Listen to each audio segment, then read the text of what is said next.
You're shooting and killing 2 people. Find out what Rittenhouse had to say. And you may see an increase in your turkey prices this year. Stick around, we'll have the details. And again, Rittenhouse takes the stand. We have more on trial and his testimony. And as kids' COVID cases are on the rise, a large amount of kids might have their COVID-19 vaccine by the end of the day. TV2 News right now.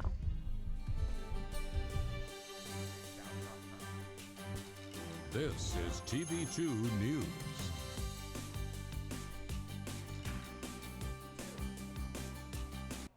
Good Wednesday evening, Portage County, and thank you for joining us. I'm Anna Louden. And I'm Rachel Gross. The Sunrise Movement's Kent State University Hub is holding a protest tonight to advocate for ending climate change, and that is where we begin tonight. We are joined by our reporter Bailey Schweitzer, who is at the march right now. Bailey?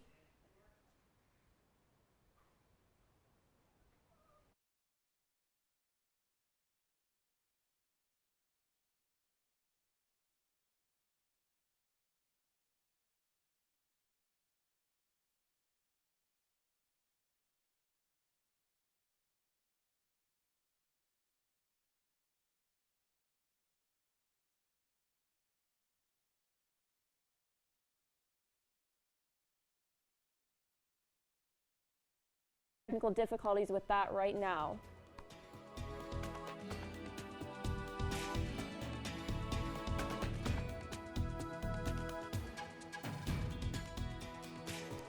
Good evening, Portage County. With the weather getting colder and snow finally beginning to fall here, how are things looking right now in Kent? So you're going to notice right now it's actually looking pretty nice. Do have clear skies, good amount of sun here, about where you'd expect it to be, 52 degrees, so not too chilly, not getting quite to freezing here, but overall it's looking pretty nice.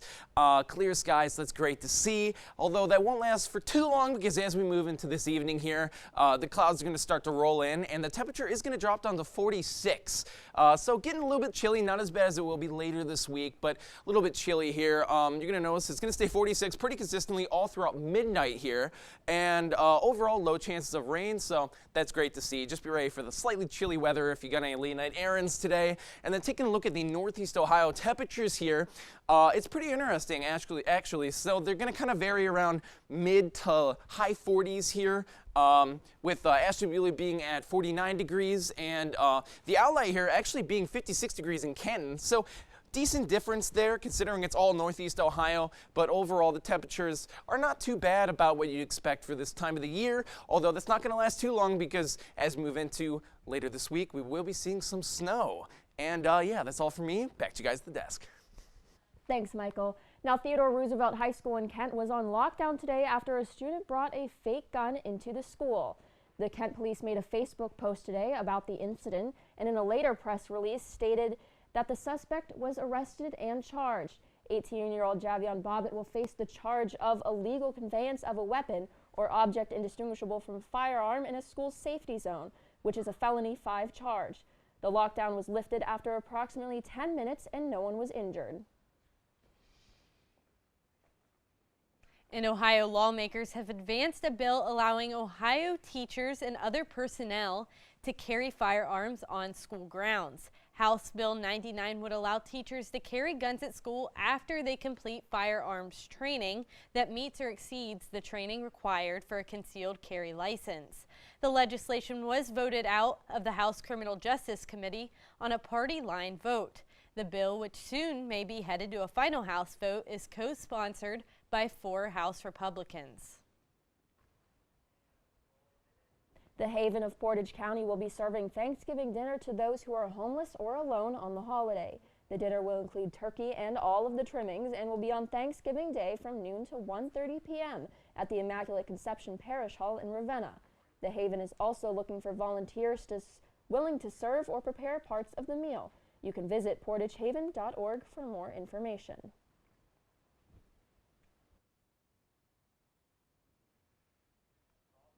And today, Kent State University held events including its annual Veterans Day commemoration and a town hall series called Empowering Kent State, Valuing the Strength of Diversity. Jason Cohen has more on what the Veterans Day commemoration was like. Anna, the Veterans Day commemoration was held in person at 11 a.m. at Richmond Plaza. The program, titled Honoring All Those Who Serve, included a flag-raising ceremony conducted by a joint color guard from Kent State's Army ROTC and Air Force ROTC programs on the student green. The keynote speaker was State Representative Haraz Ganbari, who is currently serving his first full term in the Ohio House of Representatives. Ganbari has dedicated his life to serving others and has more than 2 decades of military service. He currently serves in the U.S. Navy Reserve.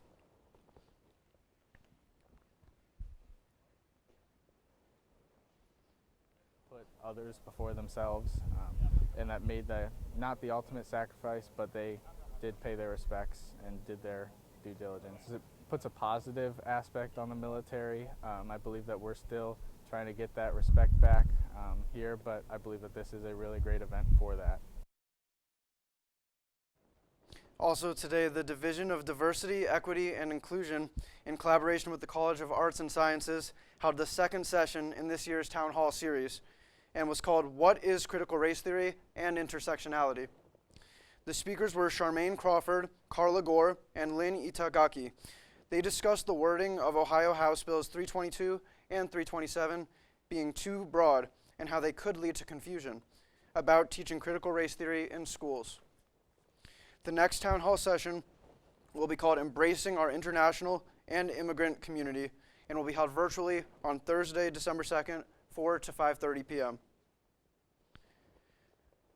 Reporting from the Franklin Hall studio, I'm Jason Cohen, TV2 News. Gas prices have been rising up and up. What does this mean for the upcoming travel season? Coming up. And a controversy behind a Snapchat post that has a North Carolina high school under fire.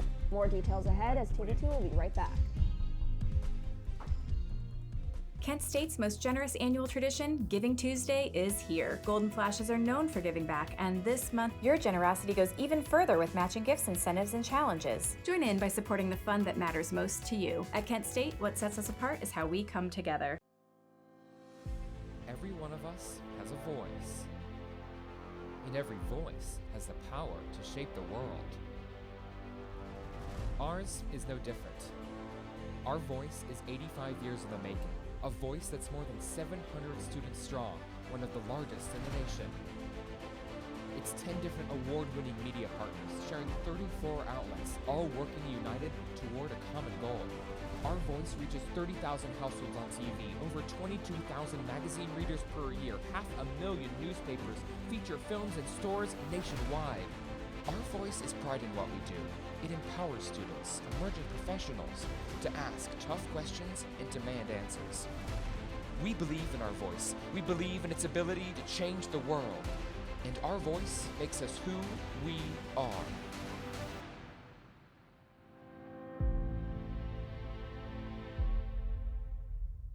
When I was your age, I was just like you, fascinated by stars.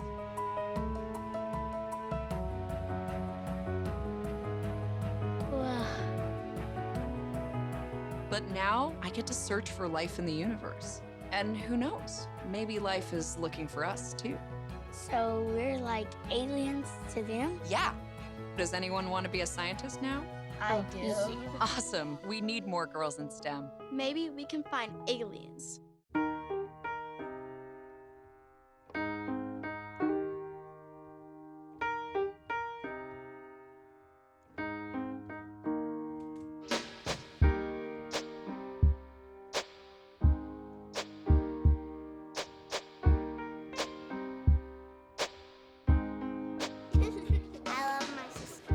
Heart doesn't see race. Love is love.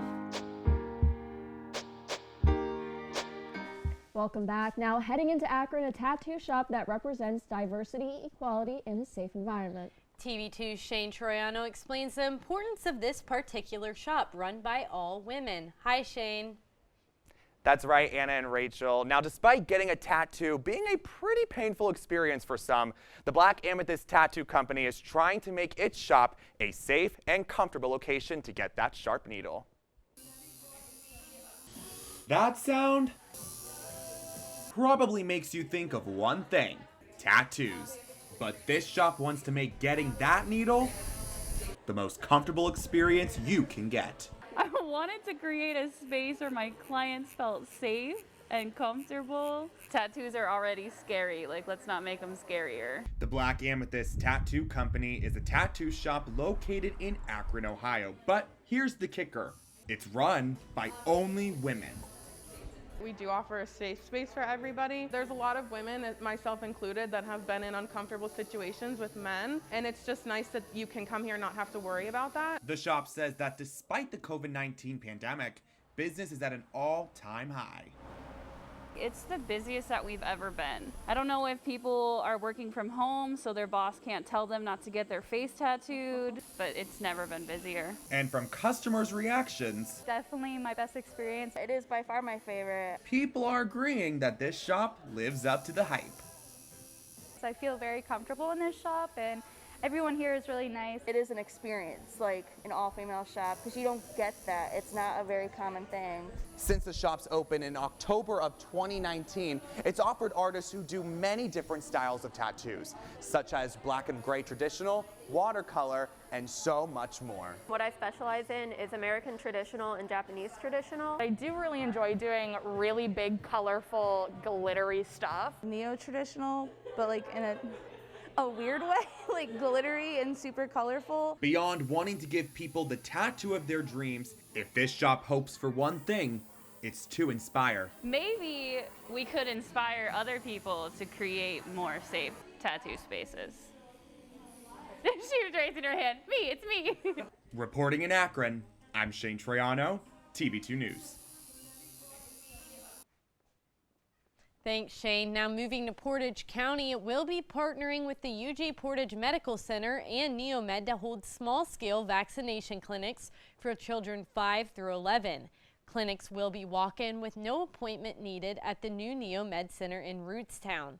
Times and dates for the clinics can be found on the Portage County Health District's website. Across the country this past week, the American Academy of Pediatrics says there's a 6% increase in new COVID-19 cases in children from the week before. Kids still account for about a quarter of all cases in the U.S., but by the end of the day, nearly 1 million children ages 5 to 11 are expected to have received their first dose of the vaccine.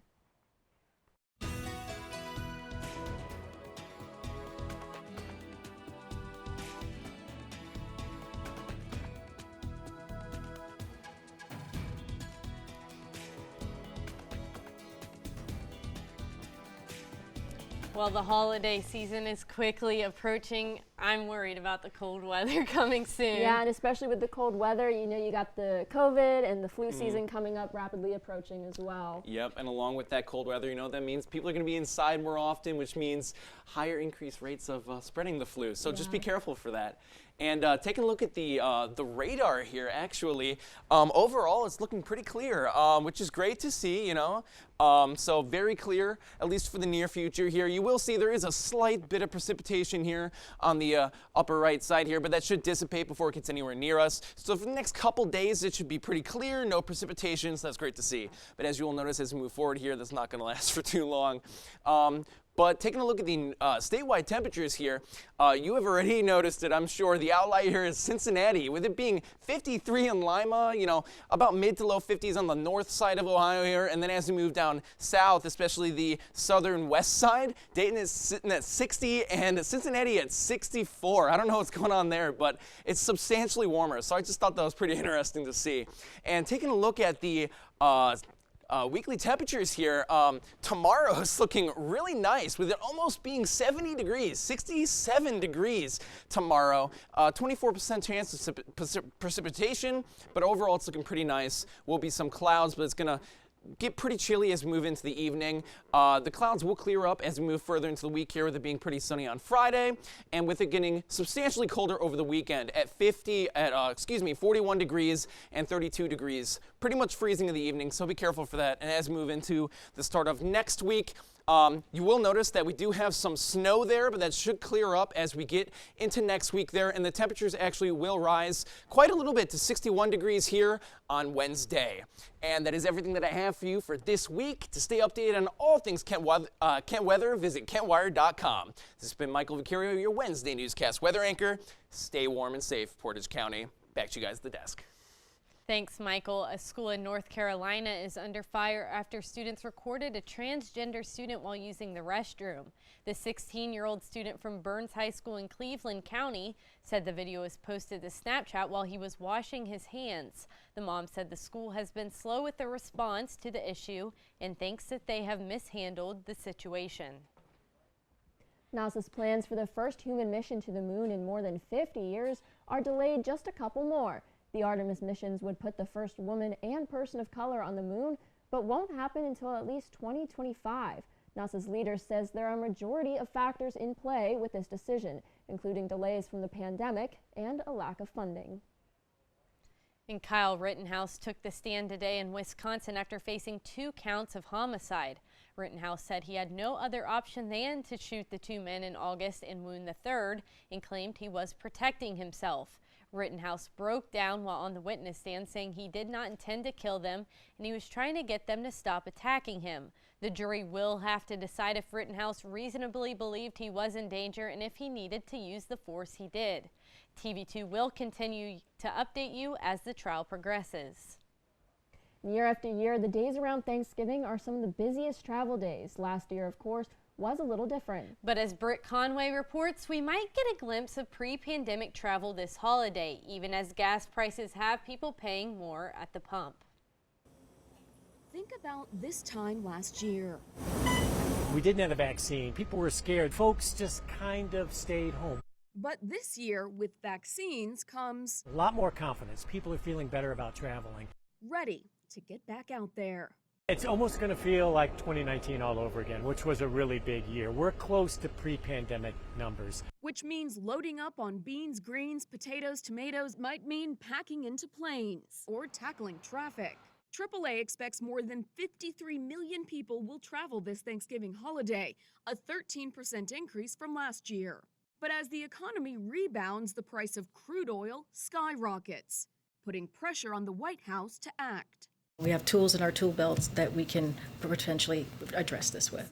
But no specifics have been laid out, and experts say there's only so much the president, any president, can do. A new forecast from the federal government predicts crude prices will hold steady and then drop back down next year. Until then, these high prices are getting passed on at the pump. AAA says the national average for a gallon of gas is now $3.42 compared to $2.11 a year ago. To put it in perspective, though, It's only about 80 cents more than what they paid in 2019, so it's more. But as we've always discovered, no matter how much gasoline prices are, people are still going to take that trip. They'll just budget along the way. I'm Britt Conway reporting. The price of pretty much everything is up this year, including turkey. In August, people were already talking about turkey shortages, and now the prices are going to be a little higher than normal. This week, it was determined there has been about a 22% increase in price for turkeys. Along with turkeys, the price of Christmas trees have also gone up due to supply chain issues. Due to the limited supply, customers can expect a higher price this holiday season. And continuing with the holidays, when you think of Christmas, you think of Mariah Carey. Find out more when TV2 returns. Last night, the college basketball season tipped off. Tune in to see how the Zips and Buckeyes fared. Next.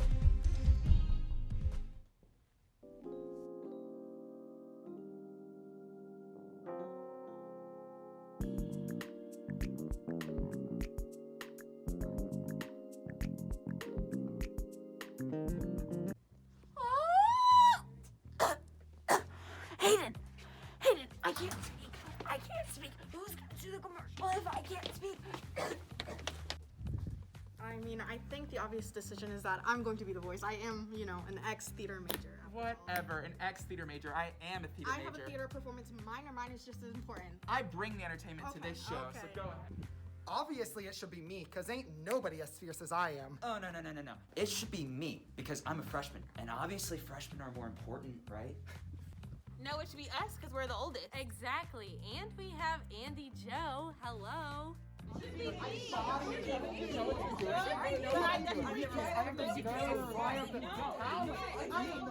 Everybody wait!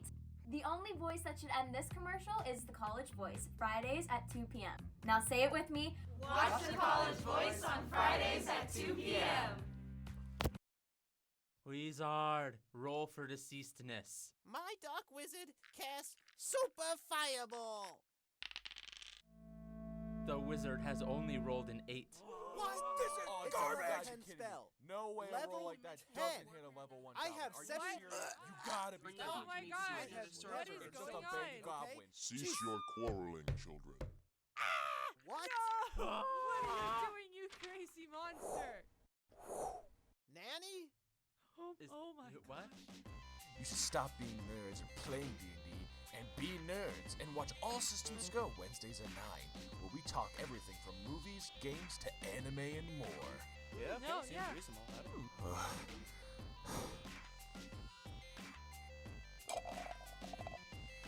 Go watch All Systems Go.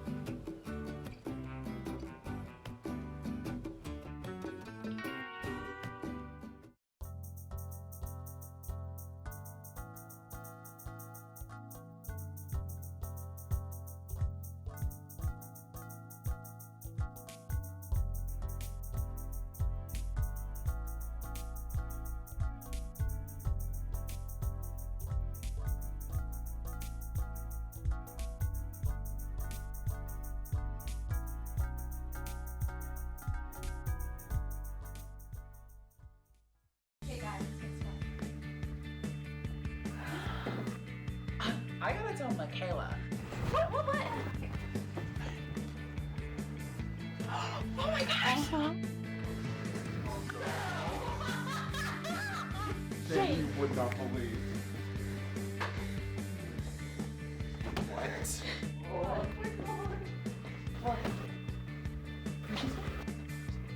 Oh, the blurb's on at 9 on Tuesdays.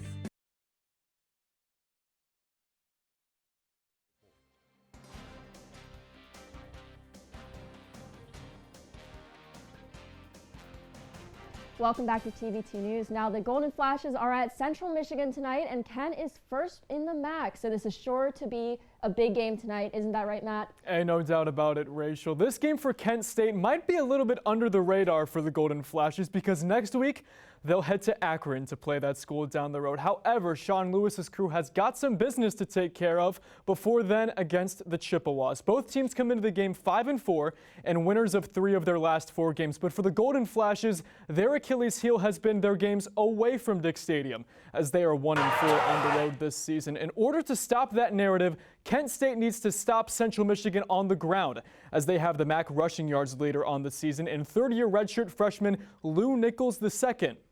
You can see how it all goes down with kickoff at 8 o'clock on ESPNU. Last night, the college basketball season got underway as down south in Columbus, the 17th-ranked Ohio State Buckeyes welcomed in the Akron Zips. Now, before the game, Buckeye head coach Chris Holtmann said in a press conference that he called the Zips the toughest opening day opponent he will face in his 5 years at the helm in Columbus. So, will Ohio State take care of business on their home floor, or will the Zips pull off an unexpected upset? Let's head to the Nut House, Value City Arena, to find out. We'll start to Sewing spinning down the lane, but his layup is no good. E.J. Liddell with the putback slam. Ohio State ties it at 8. Later, this is Malachi Branham's fadeaway, no good, but E.J. Liddell gets the offensive rebound. He'll swing it out to Justin Aarons for a long 3. Money. Buckeyes on top, 11-8. Late first half, Liddell at the line. He misses the free throw, but Zedke gets the board. Skyhook, no good, but Liddell slams it down to put the Buckeyes up 9 in the second half. Akron with the ball down 3. This is Xavier Castaneda, who will change that as he ties it at 36. 36 a little later. Zips down to KJ Walton, has it at the top of the key. He goes to his left. He floats it up, and it is true to tie the game at 48. Now tied at 57. Loose ball recovered by E.J. Liddell of Ohio State. He'll take it himself. Right-handed layup is good, and the foul. Ohio State now up 3. Now 1-point game. Branham trying to dance, lays it up. No, but Key puts it back to put Ohio State up by 3. Zips need a miracle. Down 3, this is Ali with a step back 3, and it is good, and the foul. Ali hits his free throw to give the Zips the lead. Last chance for the Buckeyes. Branham feeds it into the Key at the horn. Got it! Ohio State survives the upset 67-66 over Akron. Heading back north to Berea as Cleveland Browns running backs Nick Chubb and Demetric Felton have tested positive for COVID-19 yesterday, sources told ESPN's Adam Schefter. Both players are vaccinated, and in order to be on the active roster before Sunday's game against the Patriots, Chubb and Felton would need to show proof of 2 negative COVID tests 24 hours apart. With Kareem Hunt going on injured reserve due to a hurt calf, Cleveland is down to 1 running back on the active roster, Dearness Johnson. The Browns will square off with New England on Sunday at 1 o'clock on CBS. And that will wrap it up for us with sports. For more sports coverage here at TV2, make sure to tune into Sports Corner every Monday night at 8 o'clock, live streaming right here on KentWire.com and on demand after at TV2 Sports on YouTube. TV2 will tell you how to get this famous street. We've got your This Day in History when TV2 returns. Hey Bobo, do trees tell each other stories? I'm sorry, I'm afraid I don't know that. Hey, why don't we go find out? Listen.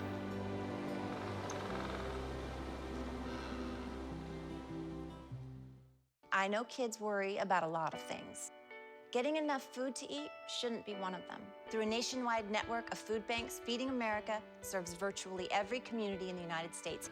See how you can help your community. Visit feedingamerica.org. See on page 4 that the projections need to be blood. Next Thursday? Seriously? Thursday? Can't do that. This is really inconvenient. I have yoga that day. I have no time for this. So, I can't do Thursday, but I can do Friday. Disasters don't plan ahead. You can. Talk to your loved ones about how you're going to be ready in an emergency. Don't wait. Communicate.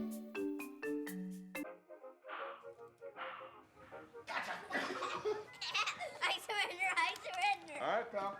Get ready for the day, buddy. Hey, Dad. Hey, Dad. Do we have a gun? What's that? Do we have a gun?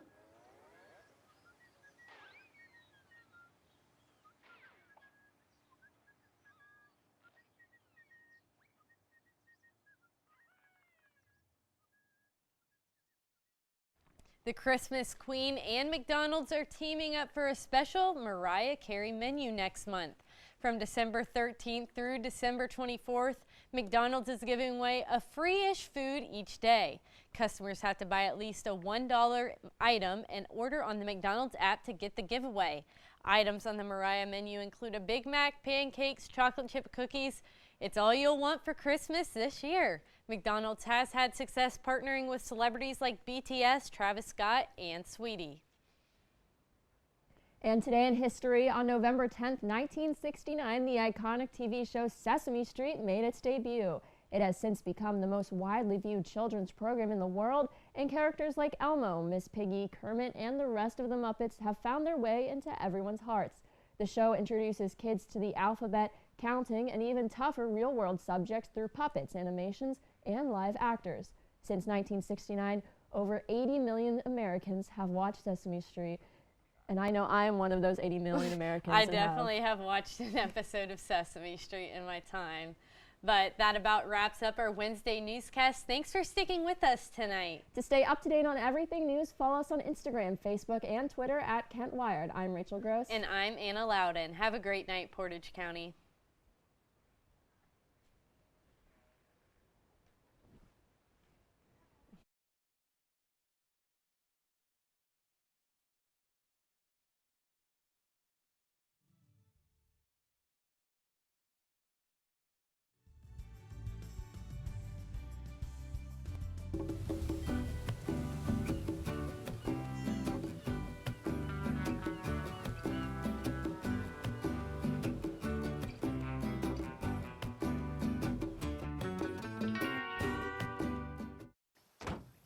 when they test you, stand firm and move only when you hear the seatbelt click that says they're buckled in for the drive. Never give up till they buckle up.